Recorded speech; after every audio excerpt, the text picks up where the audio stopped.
What's up, guys? NepentheZ here, and welcome back to another Ruin a Randomer. Today, guys, I thought we would put together my not best possible, but kind of best possible, what highest rated team.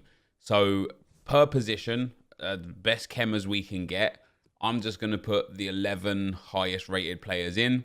Of course, Yashin will be super helpful for that, and see where we go. And then instead of having a particular topic today, I've got some of the top comments. Oh, see, look at that. How are we going to get Delict? And then 94. Yeah, we might struggle to get some good chem here. Unless we do that. We do that. We do that. No, not that. That's silly. What about that? So, Delict on 8, PK on 8, Ramos on 8 or 7 or whatever, Alberto and Yashin on 10, not bad. We're obviously not going to get the perfect chemistry out of this. And now, I think we're taking, we've got 6 98 rated cards to fit into the team somehow. Does anyone link? Yes. Messi and Acuna and Ramos get chem. I wonder if 4-2-2 might be better. I think 4-2-2 might be better. Lukaku, soft links, Delict. Let's go 4-2-2. We're gonna have to waste some position modifiers and stuff. Yeah, that's fine for chemistry. Verratti doesn't link to anyone. Lewandowski doesn't link to anyone. Acuna's going to have to be changed. So basically, who do I want on a bit of chem? Lukaku's not going to get anything. Kane will get something, or Verratti will get something. And then that's going to be the rating. And then after that, we've got some 97s. I suppose we could use the bench in the same regard, couldn't we? Because I don't think it's going to change all that much. So our 96 is... It's a 97 rated squad. Yeah, see, with this, now we can make some positive changes. We can play Lewa and Kimmich. Maybe switch into a 4-5-1. We can play Maradona and Benzema. Benzema in there. And then we'll swap these two around there. And that's those two golden for chemistry. We'll change the in-game. We'll play Ramos at left back. And then Maradona there. And maybe Bruno Fernandes up top. Or Correa. Kane won't have full chem. But we'll have some good chem there. Then we'll have Correa. We'll probably play 4. I haven't played a 4-2-2 to be fair. But Messi at cam. Correa at cam. No. Doesn't work. I only have one defensive minded player. He needs to go on there anyway. Or do we just do our actual highest rateds, pop the 98s in? I think it's going to be the one. Listen, who cares? Win or lose, who cares? That is going to be our squad. We can't get any more chemistry anywhere else. I'm going to convert Lukaku down to a centre mid. Kane down to a centre forward cam. Verratti's fine. Can't really get any extra chemistry here. And our rating is massive. A 97 rated. So let me go and fix this team up. Get the formation. I'm probably going to play the 4-2-2 here though. And I'm going to play Verratti and Acuna at DM. Messi and Lukaku at cam. And Kane and Lewa up front. And let's see how it goes. I'll be right back.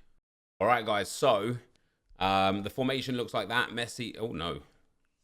Formation looks like that. Kane and Lewa up top. Lukaku and Messi in the cams. Acuna and Verratti in the DMs. Ramos, PK, De Ligt, Alberto, and Yashin in there as well. And we're going to go into another champs game for this one. It is our best possible / highest rated team. And the only player that gets a stat reduction is Verratti at ones across the board. Messi a small boost. Acuna a small boost. Kane a small boost. Lewa a small boost. Lukaku the same. PK the same. Ramos the same. De Ligt the same. Carlos Alberto and Yashin obviously get full boosts. And yeah. So today, whilst we go into the game, I'm going to be looking at the comments from yesterday's RUIN A RANDOMER, because there's just some cool stuff to discuss in there. And the first one is from Raymond. And he says, as an American who plays both FIFA and 2K, it's so funny to me when you praise 2K because that game also gets a lot of hate from its community. And what 30 ping, whatever. What the problem is, that's a very nice team, is that in general, gaming has changed over the last specifically 2 to 4 years, but over the last decade or two, right? It's just changed a lot. And the expectations of us is way bigger. The amount we play a game is way more than it's ever been before, right? And that's a problem because what happens is we're exposing things we never knew were problems before. We've got issues with, oh, go on, Big Rom. Oh, we've got issues where, and I will use PEZ as a perfect example of this, right? But people think, oh no, I've got Yashin taking my my corners. Oh, Lewa. Oh, people think that PEZ is a good game because what will happen is they'll go onto it, they'll play 4 or 5 games of PEZ, they'll enjoy that experience, and then they'll be like, oh, PEZ is a pretty sick game, isn't it? Why is FIFA... Oh, that's good play. Why is FIFA so widely appreciated? You know, why do people love FIFA so much when PEZ is a better game? And you could argue the same for FIFA. If you just played 3 or 4 games of FIFA a week, you would never notice the problems. You know, you just wouldn't. And so, similarly with 2K, the problem is people are just playing the game too goddamn much. And so a lot of the problems arise. And a lot of the problems that people don't even think are problems, what could get through there, is when there's nothing to do, right? And that is one of the biggest problems. People love to play the game they love to play. But when there's nothing to do with the game that they love to play, or not nothing to do, I always use that term and I shouldn't use that term. The term we should be using is nothing of value, right? There's just nothing of value to do. And so I know 2K is very similar. I know they have problems with a meta, especially in the court thing where you've got like 3 people, where you've got 3 people on the court and it was like 2 bigs and 1 small that can shoot long, and that's it. And I know there's problems with my team where, yeah, it's a bit of a grind, but essentially you can get to a 99 rated squad very quickly, very easily, and then after that, what do you do? So I know like there's a whole bunch of gameplay problems. I know certain players are not unusable, but not nearly as good as other players because just like FIFA, players have a certain meta. Oh yes, you know, there's certain players that have better value than other players because of the way they release a shot or something along those lines, right? There's a whole bunch of problems, and the overall problem is that these days we just play games too goddamn much. Or well, we play a single particular game too much. We never used to play games this much. We never used to exhaust games this much. And if you think back to the old FIFAs, we never ever had as much content in the old FIFAs as to what we have right now, right? And yet it's still not enough because we've been accustomed to this new... Oh, Verratti, pal. Oh, I love that. Oh, I love that. Oh, I love that. Oof. We've been accustomed to this new style of content and of playing games. Oh, Lewa, my guy. Let's go, baby. That's the first goal he scored for me, or the first official goal he scored for me in a long time. Oh, remember when I wanted to get him to 1,000 goals and 1,000 assists? I could never have imagined, A, that the gameplay would deteriorate so much so quickly, but also I could never have imagined that so many other quality cards would come out. And with all respect to how good that lower card is, because he is very good, he wasn't meta, you know, he just wasn't. No 5-star skill moves, no 5-star weak foot, super, like, just very tanky. And you know, tanks have had some places in the game here and there throughout this game cycle, but generally it's been the kind of low center of gravity guys that have been the ones. And then so to get onto the next comment, go on Ron. I'll have to read it in the next break of play, actually, or once we pop this in back of the net from there. One thing that talked about is least is passing mechanic. They're just such a pain. Most goals we concede is due to stupid passing mechanic. Also, how through balls get nerfed near the opposite box. It just doesn't make any sense whatsoever. Yeah, so obviously in the last video, we were talking about how gameplay just doesn't get balanced. And yeah, you're absolutely right. I think Italian Stallion is probably the guy that the most exposes things like broken passing mechanics and things of that kind of description, right? And one of the things that has always pained everyone about this version of FIFA is the fact that if you get the ball in kind of like your defensive third, oh my god, Yashin's still taking my corners, I forgot. If you get the ball in your defensive third, right, and just press through ball. I'll do it once we get the ball here. I'll just press through ball. You just press through ball, hold triangle as long as you can, and just see where it goes. The likelihood of that pass being successful, literally like that, right? Now I've managed to recover, but let me get into a sensible passing position, literally like that, right? What that guy just did there. You get the ball. Someone to come short, please. Here we go. You get the ball like here with PK, and then just hold triangle. Look how accurate that is. And then another one down the line. Now, we're actually through here with Kane. Oh, that's a red card. But the long balls, the long through balls specifically, super overpowered, super effective. I think this guy's going to quit. Yet, there'll be a similar instance where you try and make a pass from player A to player B who are 7, 8, 9 yards away from each other, 99 passing on the board for everyone, and the pass will lock to somebody completely useless, right? And that seems to be a big problem with this game. So yeah, like it's a hard one to get right because everybody uses assisted passing.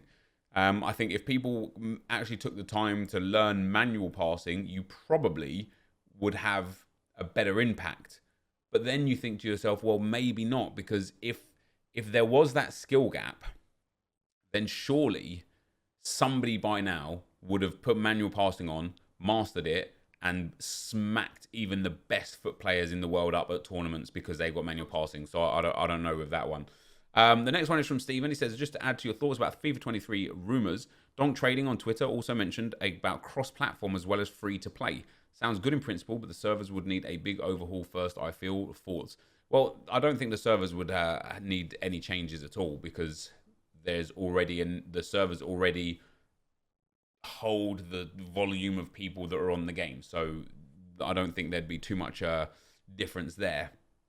But I like the idea of cross-platform. I like the idea of everything being in one centralized place. I think it will be better overall for everybody. Is this guy going to pause it again? Oh, he's actually made a sub. Right, we obviously don't want Yashin taking our free kicks. Don't mind a bit of Sergio Ramos, though. We can hit the old down-up free kick here. Boom. Oh, that might be goals. That might be goals! Oh, saved. And Billy says, the fact that clean sheets aren't a statistic in foot boggles my mind. It is mind-blowing that you can see how many goals and assists you scored and collected with your goalkeeper, but you can't see how many clean sheets or saves that they've made. I don't understand it. Like literally one of those things where you're like, who approved this? Oh god, we actually might concede here. Oh, he's butchered it. This guy's mudded. Lewis Hamilton's catching Leclerc, guys. I've got. There was one more at least that I really wanted to read. Watch this with Kane. Boom. Oh, why not hit that with your left, Kane?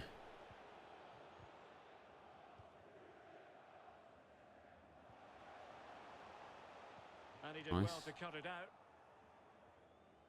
Oh, it's cheeky, that is. Oh, my days. That is just good FIFA. Here, we can get another one before the half now.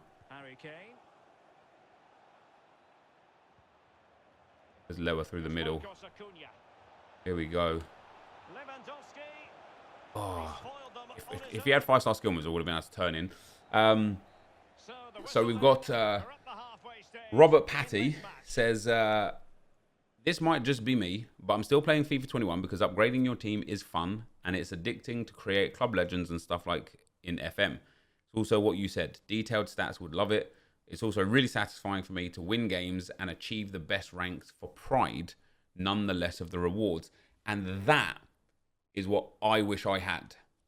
And we talked about this on stream once before, right? But a lot of why it's gone for me is because of social media and the influence social media has had on gaming and turning gaming into this competitive kind of impossible task of having to be the best at everything and get the best rewards. And even for like videos, there's been occasions, and I can probably count on one hand, but it all adds fuel to the fire, right? But there's been occasions where people were like, you know how we get like top 100 rewards, right? So someone will finish in the top 100 or now the top 200, and hello. Oh, hello. Oh, Harry Kane, well done. Yeah, someone will finish in the top 200 and offer the rewards to a YouTuber. And that's fair enough, right? The YouTuber usually has some version or some form of goodwill. I know that I used to pay for the rewards flat out. And then I used to pay a percentage of the total video revenue to people instead, because that sometimes turned out being way more if like monetization was good and stuff. Oh my days. And eventually, a lot of the guys that wanted me to open their rewards didn't want any form of payment for money, but wanted exposure, because that has far more long-term possibilities of being, you know, a success, I suppose, and actually generating more income and more revenue. Oh, Lewa, come on, man. And so, oh, wow. See how long Lukaku took to ball roll that? And so, yeah, it changed. But the point of the story is, it used to be fine, insane, just having oh, Messi. Oh, Lewa. It used to be fine just having... Has Hamilton just taken the lead? No, he's not, right up on his butthole. It used to be fine just having elite rewards. Then, if you didn't have Elite 1 rewards, you start seeing groans in the comment section. You know, oh, he's only got Elite 3, this is so dead. And then before you know it, only top 100, or now as we know it, top 200 rewards were acceptable. And then, before you know it, only like the highest ranks were acceptable and good enough. And before you know it, doesn't matter what rank of rewards you got, only if you got the biggest reward in there, only if you got the one player that was worth the most, started becoming acceptable. That's surely handball there. And it's crazy. Oh, Messi, that's beautiful. It's crazy how much that changed. And so with regards to playing for pride, right, that used to be me. And I used to pride myself on skilling. For those of you that don't know, Hamilton has taken the lead in lap 50. For those of you that don't know, I used to be a skiller, right? FIFA 11, FIFA 12 specifically, skilling just used to be my thing, right? What I based my whole channel on, scoring really nice goals, skillful goals, goals that most other people just couldn't really like complete or compete with or do or achieve or anything. And that had to very quickly change when all of a sudden it became about winning. And the whole social media side of what we do here, and I don't mean just for content creators, but for people in general, the whole social media side of things has just changed people's perspective in general. Go on, Lewa. To the point where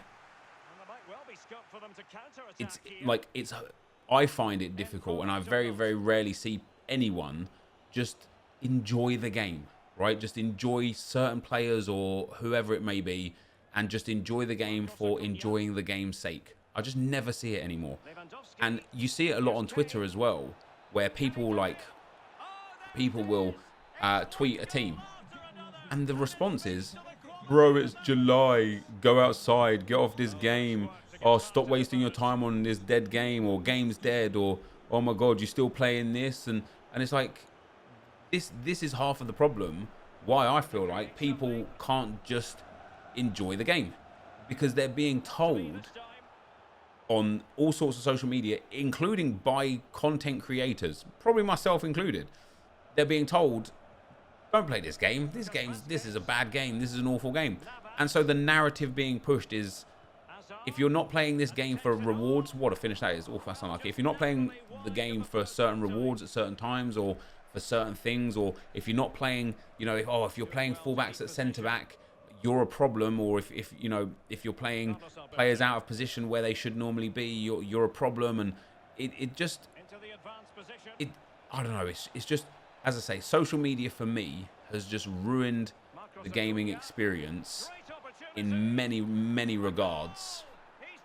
And for me personally, and now I can't speak for anyone else with this, but for me personally, has ruined enjoying the game, because you can't enjoy the game anymore.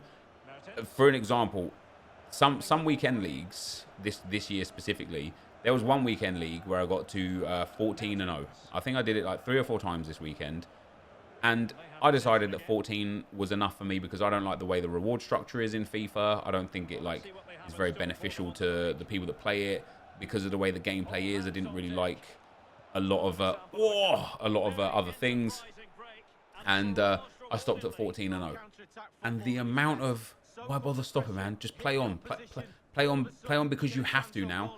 And it's like, now I feel obliged, right? No longer can I just enjoy my journey to however few or many wins I decided was acceptable. Now I feel obliged. Oh, what goal! I bet this guy wishes he did not celebrate on me at the start. And so that's where I'm at with it, man. I think, and no, this isn't a FIFA specific thing. This is an everything. Gaming in general has become so serious that it's lost the reason why we had it in the first place. And so a game like this, and games like this is why RUIN A RANDOMER used to be such a cool series, right? Because I've thrashed this guy 8-1. I've used some real cool players. I've had fun doing it. Not an ounce of negativity or hatred towards the game or anything of the sorts. I've just enjoyed my time on the game, right? Because of the way EA have also driven this game super competitive, the only time you can get away with doing this now is in the first handful of games in Foot Champs, when the elo's low and you match up against players that are less skilled. Yes, I can derank myself in rivals, but that comes along with its own problems, right? You get grief for deranking, making it harder for everyone else. You make it harder for everyone else. You don't get the rewards that you'd get in a different rank, and the whole thing just goes sideways. But this is what it should be about. Popping 11 players together, having fun, enjoying the game, and then being done with it. And with that being said, that is us done with it. Thank you guys very much for watching. Hopefully you enjoyed it. If you did, be sure to leave a like rating, comment, and subscribe to my channel if you haven't already. And for now, guys, I'm out. Peace.